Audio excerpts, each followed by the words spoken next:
Bismillahirrahmanirrahim. Anda berdoa kepada Allah. Nyampe suara kamu habis.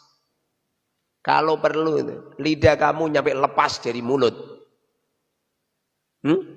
Kamu minta kepada Allah Subhanahu wa taala nyampe menggebu-gebu, suara kamu nyampe menghorkan bumi. Kalau kamu tidak taat kepada Allah, jangan harapkan ijabah. Jangan harapkan ijabah. Yang taat, hidupmu terseok-seok, kamu menjerit, mengeluh, lalu kamu datang dari kiai satu ke kiai yang lain, minta disolusikan permasalahan. Kamu itu aja tidak memberi solusi kepada Allah di saat Allah perintahkan engkau untuk sholat. Warka'u ma'ar raki'in. Rukulah kamu semua ma'ar raki'in, bersama dengan orang yang ruku'. Kita semua diperintah oleh Allah kalau sholat bareng-bareng sama orang yang sholat jamaah. Sementara Anda sholat tidak berjamaah, bagaimana doa kamu akan ijabah? Fa'anna yustajabalah. Bagaimana doa kamu akan ijabah? Enggak akan ijabah. Perintah Allah kamu abaikan. Jamaah jangan ditinggalkan. Jarang banget loh orang yang tidak istiqomah jamaah kemudian mati husnul khotimah, jarang banget. Mereka-mereka yang wafatnya husnul khotimah selama hidupnya berjamaah. Siapapun Anda. Dulu zaman Rasulullah enggak lelaki, enggak perempuan, jamaah semua di masjid. Padahal masjidnya dari rumahnya berjalan nyampe berkilo-kilo. Sekarang Anda menengok kepala Anda di depan pintu masjid, musola kelihatan. Nyampe Rasulullah mengatakan tidak diterima solatnya orang yang dekat dengan masjid. Illa fil masjid. Kecuali solatnya harus di masjid. Nyampe pernah suatu ketika ada seorang sahabat berniat untuk pindah rumahnya ke dekat masjid. Lalu Rasulullah mendengar cerita itu. Kemudian Rasulullah bertemu dengan sahabat tadi. Rasulullah bertanya, apa benar kamu pengen pindah rumah yang dekat dengan masjid? Benar ya Rasul. Kemudian Rasulullah mengatakan, sungguh setiap engkau melangkahkan kakimu menuju ke masjid, menggugurkan dosa-dosamu. Saat itu juga orangnya nggak jadi pindah.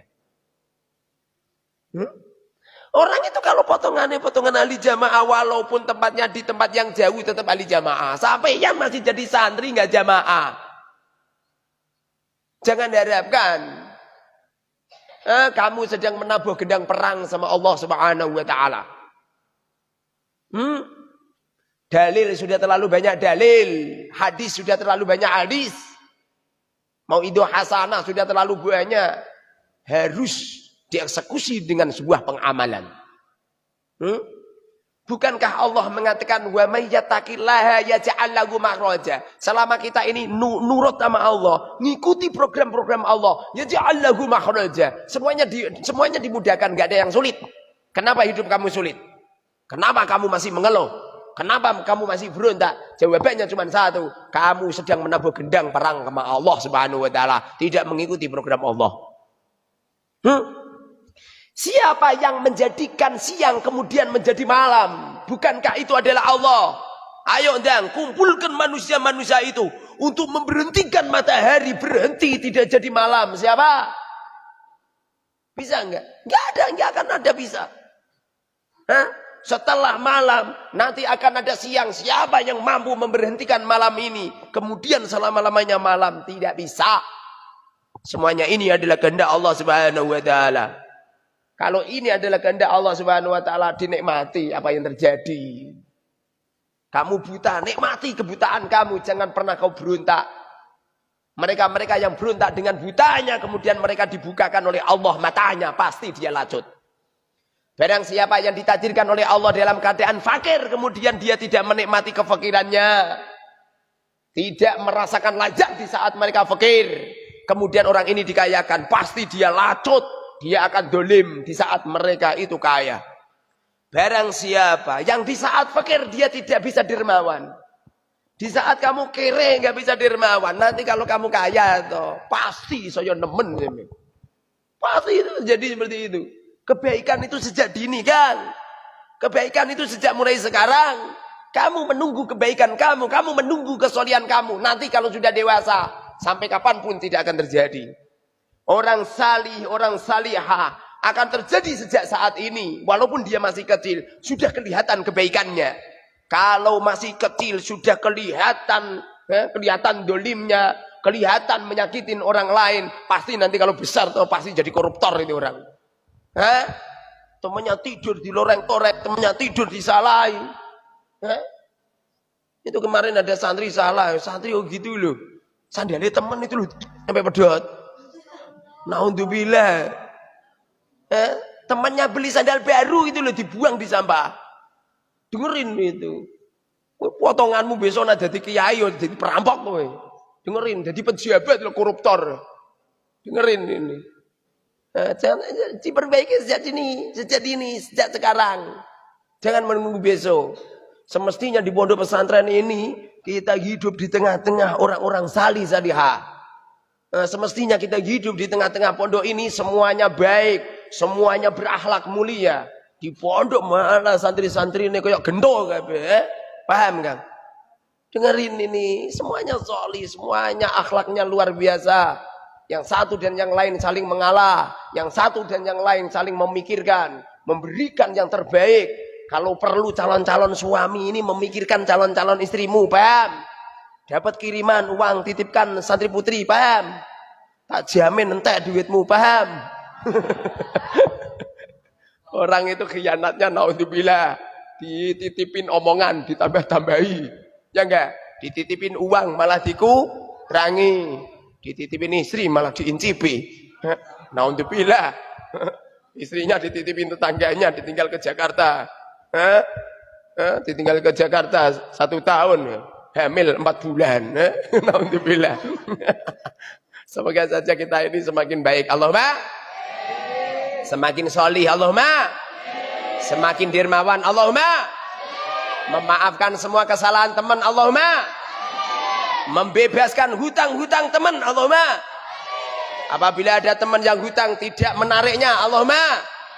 Tidak ada orang yang membuli kita, menjelek-jelekin kita, menyalahi kepada kita, kecuali semuanya kita maafkan. Allahumma. Hidup tidak ada beban kepada siapapun. Hidup dibebaskan semua kepada siapapun. Kelak apabila kita panjenengan mati, apabila kamu mati, mudah itu. Sakaratul mautnya mudah. Mereka yang sulit sakaratul maut di saat hidup, senengannya dendam. Awas kau. Sekarang enggak ketemu, tak tarik besok ning akhirat. Ini orang kalau mati angel balik meneh. 1 minggu sakaratul maut ra modar-modar. Dengarin ini, mereka yang sulit memaafkan orang lain, sudah 10 tahun, sudah 10 hari raya, tidak pernah menengok kiri, menengok kanan, sudah tidak mau salaman sama tetangganya, tidak mau melihat sama tetangganya. Ini orang kalau sirat ke sakaratul maut sulit ini orang, sulit ini. Mereka yang masih mengingat-ingat amal baiknya, mereka yang masih mengingat-ingatnya kedoliman temannya, ini orang sulit sakaratul maut. Mereka yang dihutangi nurak narik, apa manfaat kau mondok? Kalau kamu dihutangi sama teman kamu, kemudian kamu nurak narik, apa manfaat kamu mondok? Apa bedanya santri sama debt kolektor? Apa bedanya santri dengan petugas perbankan? Santri buentuke kayak bank titil. Dengerin, wajahmu kayak bank titil. Naudzubillah, kelak apabila kamu sudah terjun di tengah masyarakat, tidak ada orang yang hutang kepadamu kecuali saat itu juga dibebaskan. Allahumma.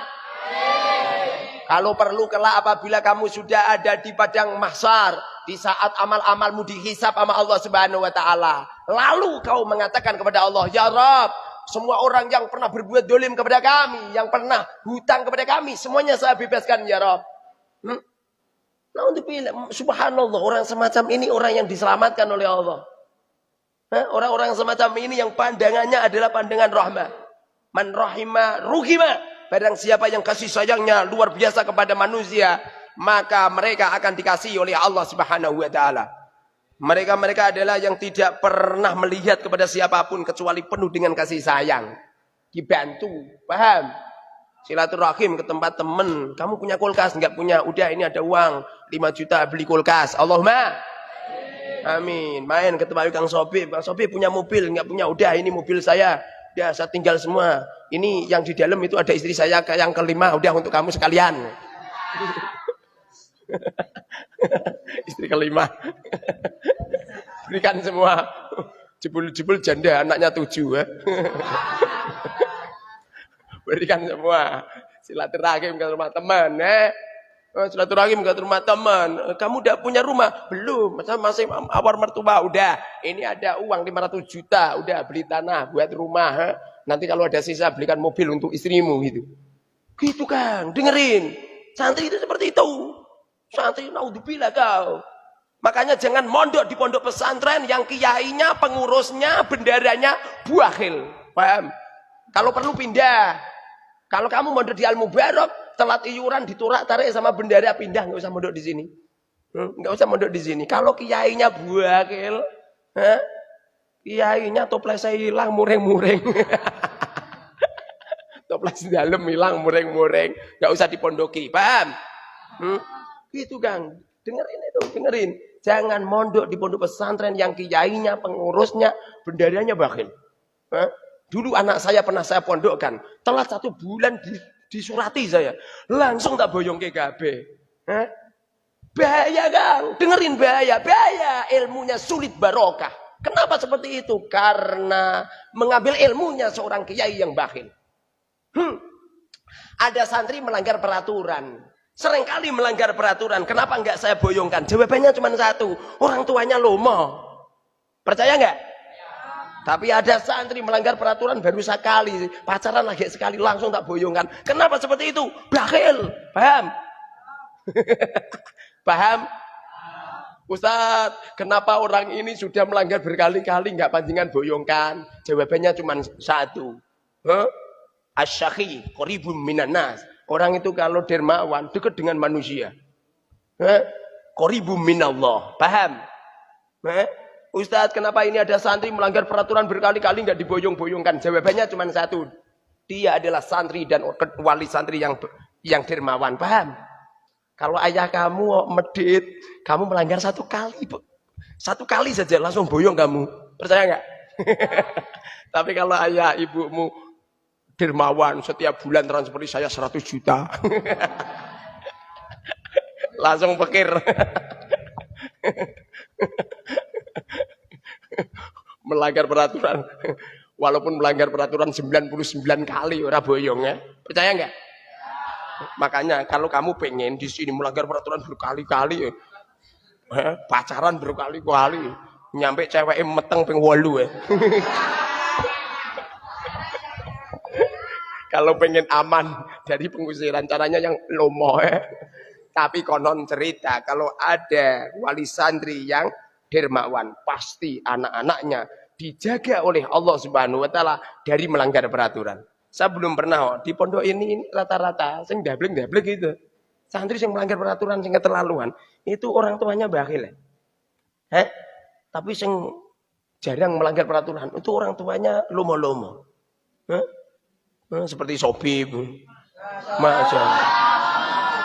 Sobib ini, Masya Allah, orang tuanya ini lomonipol. Kalau ke sini bawa gedang sak tundon lah. Pak Yai gedang, Yai.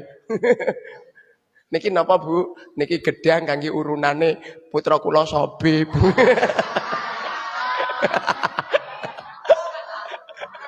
Gedang sak tundon gawe urunan. Urunan bulan apa Ibu? Niki urunan 3 bulan yang lalu. Jadi 1 bulannya itu 1 lirang. Kebetulan itu pisangnya itu 3 lirang. Masya Allah. Makanya Sobib keramat orangnya. Keramat. Keramat. Masya Allah. Belum ada santri yang berani seperti ini ya. Semoga diberkahi Allah.